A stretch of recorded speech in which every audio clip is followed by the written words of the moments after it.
രേണു സുധിയുടെ കാര്യം ഇങ്ങനെ കത്തിക്കയറുകയാണല്ലോ സോഷ്യൽ മീഡിയയിൽ. ആക്ച്വലി ഈ പെൺകുട്ടി സ്പെസിഫിക്കലി ഈ രേണു സുധിയുടെ രണ്ടാമത്തെ ഭാര്യ എന്നെ ആദ്യം സമീപിച്ചിട്ടുണ്ടായിരുന്നു. എനിക്ക് കുറച്ച് വോയിസ് ഒക്കെ അയച്ചു തന്നിരുന്നു, എന്നെ കോൾ ചെയ്തിരുന്നു, ഞാൻ റെക്കോർഡ് ചെയ്തെടുക്കുകയും ചെയ്തിരുന്നു. ബട്ട് എനിക്ക് തോന്നി സാരമില്ല, ഒരു പെൺകുട്ടി ജീവിക്കാൻ വേണ്ടിയിട്ട് അങ്ങനെ ഒരു പേര് യൂസ് ചെയ്ത് ജീവിക്കുകയല്ലേ, പോട്ടെ, അങ്ങനെ ഒരു ടൈമായിരുന്നു എനിക്ക്. എന്തായാലും രേണുവിൻ്റെ കയ്യിലിരിപ്പ് ഒന്നുകൊണ്ട് തന്നെ ആ കാര്യം പുറത്തേക്ക് വരിക മാത്രമല്ല, ആകെ നാറി നശകൊശയായി എന്നാണ് മനസ്സിലാക്കുന്നത്. ഓവറായിട്ട് സുധിയുടെ പേര് ഉപയോഗിക്കുന്നു എന്ന് കണ്ടപ്പോഴായിരിക്കാം ഇങ്ങനൊരു തീരുമാനത്തിൽ അവർ എത്തിയിട്ടുണ്ടാവുക. കാരണം ഞാൻ ഭാര്യ എന്ന് പറയുന്നത് മാത്രവുമല്ല, ആദ്യത്തെ ഭാര്യയെ ഇകഴ്ത്തിക്കൊണ്ടുള്ള വർത്തമാനങ്ങളും പറയുന്നുണ്ടായിരുന്നു. അത് മോശപ്പെട്ട ഒരു കാര്യം തന്നെയല്ല, ആ കുട്ടിയുടെ അമ്മയല്ലേ, അങ്ങനെ ഒരു കൺസിഡറേഷനെങ്കിലും അവൾ കൊടുക്കണമായിരുന്നു. പിന്നെ ഇപ്പോൾ കണ്ട ഒരു ഇൻ്റർവ്യൂ, പലരും ഈ ഇൻ്റർവ്യൂവിൻ്റെ താഴെ ഒത്തിരി കമൻസ് ഒക്കെ വന്നിട്ടുണ്ട്, നമുക്ക് അത് വായിക്കാം. അതിന് മുമ്പ് ആ ഇൻ്റർവ്യൂവിൽ സ്പെസിഫിക് പ്രോഗ്രാം, അതായത് ഒരു സർട്ടിഫിക്കറ്റ് ഒക്കെ, ഒരു അഫിഡവിറ്റ് പോലത്തെ ഒരു സാധനം കൊണ്ടുവന്ന് കാണിക്കുന്നുണ്ട്. ഞാൻ ഇതുപോലൊരു അഫിഡവിറ്റും ഇതിനെ റിലേറ്റ് ചെയ്തൊരു മാരേജ് ഇതുമൊക്കെ കണ്ട് അതിൻ്റെ നിയമസാധുതകളെല്ലാം മനസ്സിലാക്കിയത് കൊണ്ട് എനിക്കിത് കണ്ടപ്പോൾ ശരിയാണ് വന്നത്. ഇത് അയാൾ തേച്ചാൽ, അതായത് സുധി തേച്ചാൽ എടുത്തു വെച്ച് ഉപയോഗിക്കാൻ പറ്റുന്ന ഒരു സർട്ടിഫിക്കറ്റ്, അല്ലെങ്കിൽ എന്തെങ്കിലും ഒരു ഡോക്യുമെൻറ്റ് ക്രിയേറ്റ് ചെയ്യാൻ പറ്റുന്ന ഒരു സർട്ടിഫിക്കറ്റ് എന്നതിനപ്പുറം മാരേജ് സർട്ടിഫിക്കറ്റ് പോലും അല്ല. എനിവേ, അതങ്ങനെയാണ് എന്ന് അവർ അവകാശപ്പെടുമ്പോൾ നമുക്ക് തർക്കിക്കാൻ ഒക്കത്തില്ലല്ലോ. അയാൾ നിയമപരമായി വിവാഹം കഴിച്ചിട്ടുള്ള മറ്റ് 2 വ്യക്തികൾ ഉണ്ട്. അതിൽ ഒരാൾ ഓടിപ്പോയി, രണ്ടാമത്തെ ആൾ വിവാഹമോചനം എന്ന രീതിയിൽ, അല്ലെങ്കിൽ ഇനിയിപ്പം ലിവിങ് ടുഗദറോ എന്തോ ആകട്ടെ. അപ്പം ആദ്യത്തെ ഭാര്യ ഒന്നുമല്ല, പിന്നെ ഒരു ഡിവൈൻ ലവിൻ്റെ ഒരു സംഗതിയൊന്നും അവിടെ ഇല്ല. സുധി എന്നെയായിരുന്നു, വാവച്ചിന്നായിരുന്നു, ആനയായിരുന്നു, ചേനയായിരുന്നു, ഇങ്ങനെ കുറേ അധികം സെൻറ്റിമെൻറ്റ്സ് ഒക്കെ ഇറക്കിക്കൊണ്ടുള്ള പുള്ളിക്കാരത്തിയുടെ ഒരു തിളപ്പുണ്ടായിരുന്നല്ലോ, അതിനൊരു തടയാണ് ഇപ്പോൾ കണ്ടു വീണത്. ഇനി ഇതിനകത്ത് കമൻസ് കുറേ ഉള്ളത്, അത് വായിക്കുമ്പോൾ ഏകദേശം മനസ്സിലാകും ആളുകൾക്കൊക്കെ ഒരു സിമ്പതി ക്രിയേറ്റ് ചെയ്തിട്ടുണ്ടെന്ന്. ദയവ് ചെയ്ത് നിങ്ങൾ മനസ്സിലാക്കാൻ വേണ്ടി പറയുന്നതാണ്. നമ്മുടെ സൊസൈറ്റിയിൽ നമുക്ക് ചുറ്റുമുള്ള ഒരുപാട് പേരെ നോക്കുക, അവർക്കൊക്കെ പല രീതിയിലുള്ള ബുദ്ധിമുട്ടുകൾ ഉണ്ടാകും. എല്ലാവരുടെയും ബുദ്ധിമുട്ട് നമുക്കുള്ളതായിട്ട് എടുക്കാൻ ഒക്കത്തില്ല. ഇപ്പോൾ നമ്മുടെ വീട്ടിലെ അപ്പുറത്തൊരു വീട്ടിൽ ഇതേപോലെ ഒരു പ്രോബ്ലം നടക്കുന്നുണ്ട്, അല്ലെങ്കിൽ അവരുടെ ഭർത്താവ് മരണപ്പെട്ടു പോയി, ആ സ്ത്രീ ഒറ്റയ്ക്കേ ഉള്ളൂ, അല്ലെങ്കിൽ ആരും അവരെ ആക്രമിക്കാനൊന്നും പോകത്തില്ല. പക്ഷേ ഡെയിലി മാർക്കറ്റിൽ വന്ന് നിന്നുകൊണ്ട് എൻ്റെ ഭർത്താവ് മരിച്ചുപോയി, എന്നെ അങ്ങനെയായിരുന്നു, എന്നെ ഇങ്ങനെ തൂക്കി വെച്ചു, എന്നെ അങ്ങനെ വെച്ചിട്ടു, അച്ഛന് വേണ്ടിയിട്ട് മക്കൾക്ക് വേണ്ടിയിട്ട് ഞാൻ വീട് വെച്ചു, ഞാൻ കുട വെച്ചു എന്നൊക്കെ പറഞ്ഞു കഴിഞ്ഞാൽ അവിടെ നിൽക്കുന്നൊരു പൊടി വീട്ടിൽ പോയി വല്ല പണിയും ചെയ്യടി എന്ന് പറയുമോ ഇല്ലയോ? അതേ ഇവിടെ യൂട്യൂബിലും പറയുന്നുള്ളൂ എന്നുള്ളതാണ്. റിയാക്ഷൻ വീഡിയോ ചെയ്യുന്നവർക്ക് ഇതൊരു കണ്ടൻറ്റ് മാത്രമാണ്. പക്ഷേ ഇത് കണ്ടുകൊണ്ടിരിക്കുന്ന പ്രേക്ഷകർക്ക് ഇത് അരോചകമായി തോന്നുന്നുണ്ടെന്നുള്ളത് അവരുടെ കമൻസിൽ കൂടെ വ്യക്തമാണ്. അപ്പോൾ ഇങ്ങനൊരു അവസ്ഥ ഉണ്ടാക്കിയപ്പോൾ ഈ ഒരു പ്രസ്തുത ചാനൽ വന്നിരുന്നുകൊണ്ട് ഇങ്ങനൊരു വീഡിയോ അവർ കാണിച്ചു വരുന്നുണ്ട്, അതും കാണാം. ഇത് കാണിക്കേണ്ട വന്ന്, ഇത് കാണിക്കാതിരിക്കുവായിരുന്നു ഇത്ര നാൾ, പറച്ചിൽ മാത്രമേ ഉള്ളായിരുന്നു. ഇതെനിക്ക് കാണിക്കേണ്ട വന്ന്. സുധിയുടെ വൈഫാണ് ഞാൻ, കാരണം ഇത് ലീഗലി എന്നെ മാത്രമേ സുധിച്ചേട്ടൻ കല്യാണം കഴിച്ചിട്ടുള്ളൂ. അതിന്റെ തെളിവ് എൻ്റെ കയ്യിലുണ്ട്. ഇതാണ് ഞങ്ങളുടെ കല്യാണം നടന്ന certificate. Certificate of marriage, the 4th schedule, special marriage act 1954. ഇതിൽ കൂടുതൽ തെളിവൊന്നും വേണ്ടല്ലോ. സുധിച്ചേട്ടൻ്റെ വൈഫാന്ന് പറയും. ഈ രേഷ്മ എന്നുള്ള രേണു സുധി തന്നെയാണ് രേഷ്മ, അതിന്റെ ഒഫീഷ്യൽ നെയിമാണ്. ഇവിടെ ഒന്നും കൂടെ ഞാൻ വായിക്കുവാണ്. The 4th schedule of the special marriage act 1954 പ്രകാരം ഞങ്ങൾ വിവാഹം ചെയ്തവരാണ്.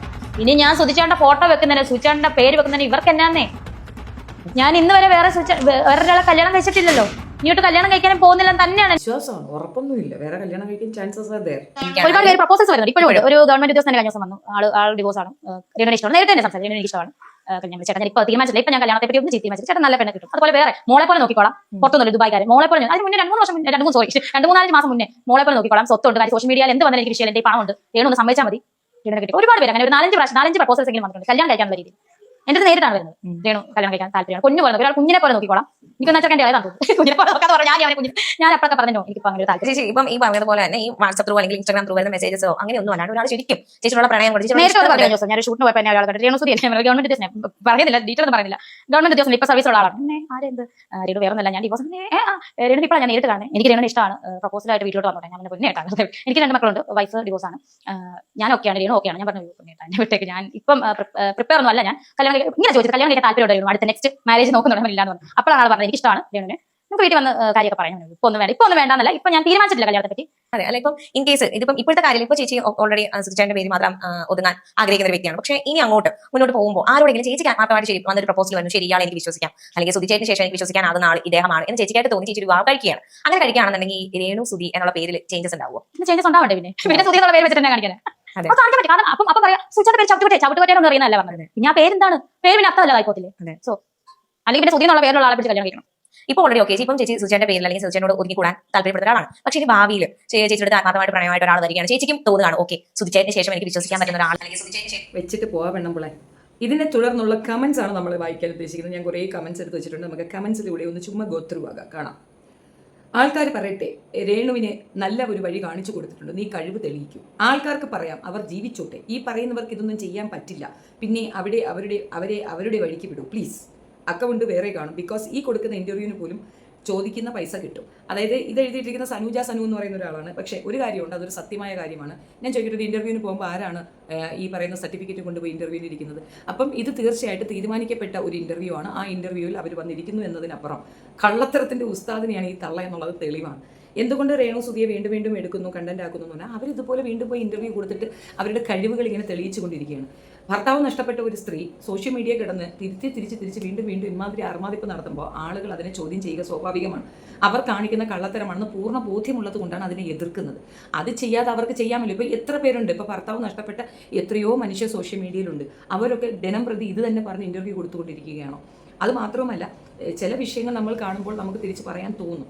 ഒരു പരിധിയിൽ കൂടുതൽ കിടന്ന് ഞെളിക്കുമ്പോൾ സുധിയുടെ ഭാര്യയാണ്, സുധി പ്രേമിച്ചിരുന്ന ആളാണ്, പ്രണയിച്ചതാണ് എന്ന് പറഞ്ഞിട്ട് അതേ വീക്ക് പോയിന്റ് തന്നെ കയ്യിൽ വെച്ച് പൊതുസമൂഹത്തിലേക്ക് ഈ ഒരു ഇമ്പാക്റ്റ് കൊടുത്ത ശേഷം വീണ്ടും ഇതുപോലെ, അതായത് അവർ അഭിനയിച്ച ആ ഒരു സീനൊക്കെ അതിൻ്റെ സ്പെസിഫിക്കലി അങ്ങനെയുള്ള കുറേ വശങ്ങളൊക്കെ എടുത്ത് കാണിക്കുക എന്ന് പറയുമ്പോൾ സ്വാഭാവികമായിട്ടും കുലസ്ത്രീകൾക്ക് ഇളകും എന്നുള്ളത് സ്വാഭാവികമാണ്. അതിന് നമുക്കൊന്നും ചെയ്യാനൊക്കത്തില്ല.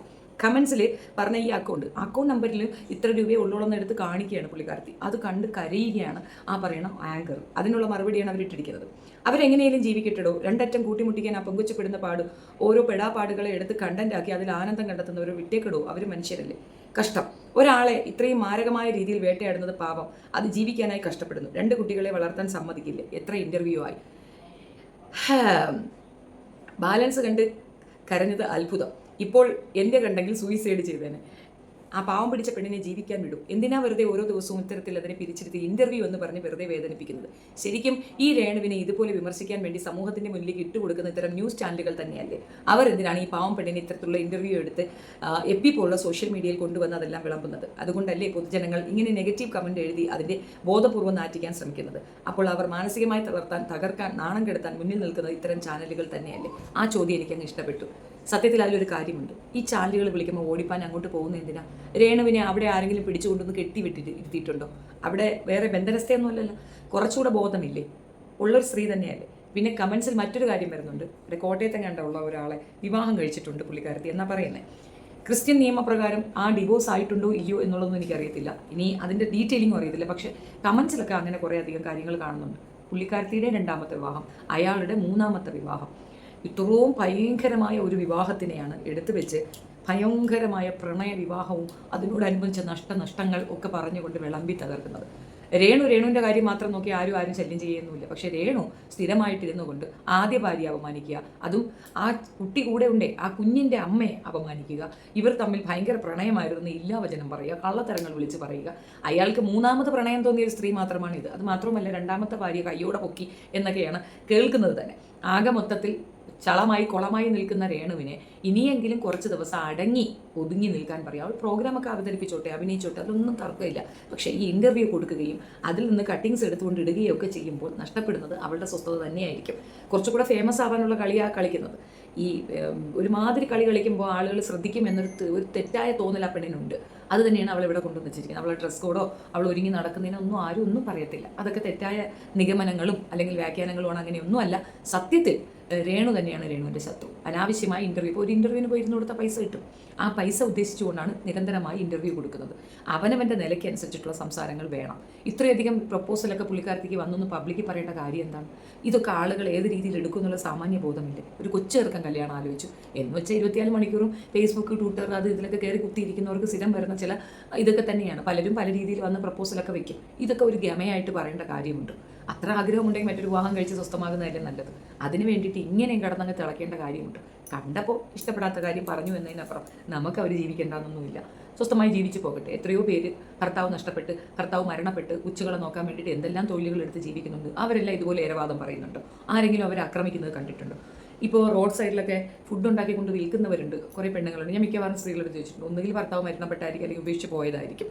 അവരൊക്കെ ഇതുപോലെ സോഷ്യൽ മീഡിയ വന്ന് ഇൻ്റർവ്യൂ കൊടുത്ത് മോങ്ങയാണോ ചെയ്യുന്നത്? അല്ല, അവർ അധ്വാനിച്ചല്ലേ ജീവിക്കുന്നത്. അവരെ കുഞ്ഞുങ്ങളെ വളർത്താൻ വേണ്ടിയിട്ട് അവർ കഷ്ടപ്പെടുന്നു. അത് മനസ്സിലാക്കാം. എന്തടിസ്ഥാനത്തിലാണ് രേണു കഷ്ടപ്പെടുന്നതെന്ന് പറയുന്നത്? എന്താണ് രേണുവിൻ്റെ കഷ്ടം ഒന്ന് വ്യക്തമാക്കി തരാമോ? 2 അറ്റം കൂട്ടിമുട്ടിക്കാൻ പോകുന്നു എന്ന് ഈ ജനങ്ങൾ തന്നെയാണ് ഇവർക്ക് ശരിക്കും പറഞ്ഞാൽ ആവശ്യമില്ലാത്ത അങ്ങ് പുഷപ്പ് കൊടുക്കുന്നതും അതേപോലെ പിടിച്ച് താഴെ ഇടുന്നതും 2 താള് ദിനം കൊണ്ടൊരുത്തനെ തണ്ടിലേറ്റുന്നതും പവൻ അത് കേട്ടിട്ടില്ലേ, അതിൻ്റെ മറ്റൊരു വേർഷനായിട്ടാണ് എനിക്ക് ഫീൽ ചെയ്തത്. നിങ്ങളുടെ അഭിപ്രായം കമൻറ്റിൽ രേഖപ്പെടുത്തുക. വീഡിയോ ഇഷ്ടപ്പെടുകയാണെങ്കിൽ ലൈക്ക് ചെയ്യണം, ഷെയർ ചെയ്യണം ആൻഡ് സബ്സ്ക്രൈബ് ചെയ്യാം. Thank you.